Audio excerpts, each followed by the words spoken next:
नमस्कार मंडळी. तर आज आपल्या गॅरेजचं झालं होतं सिलेंडर खतम.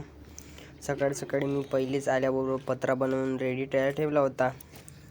लगेच फिटिंग केला. आता करायची होती आपल्याला वेल्डिंग. तर तितक्यातच आपलं सिलेंडर झालं होतं खतम. तर आता आपल्याला करायचं आहे दुसरं सिलेंडर फिटिंग आणि मग करूया वेल्डिंग. तर बघा व्हिडिओ.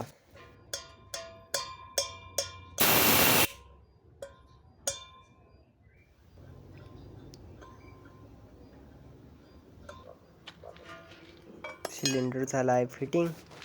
तर आता आपण चेक करून घेऊ लीकेज आहे का तर बघून घेऊ आणि लगेच वेल्डिंगला सुरुवात करू. तितक्यात आली होती मारुती व्हॅन. तर तिला आपल्याला लावायची होती कैची.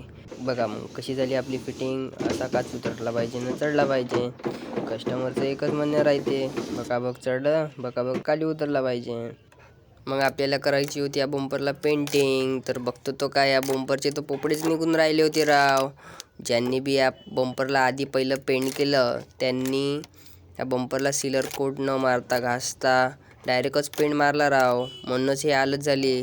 तर ह्याच गोष्टीवर मला फॉलो करून घ्या. बघतो मी या बंपरचं काय होती तर काय नाही. तर आता दाखवतो तुम्हाला पुढच्या व्हिडिओमध्ये.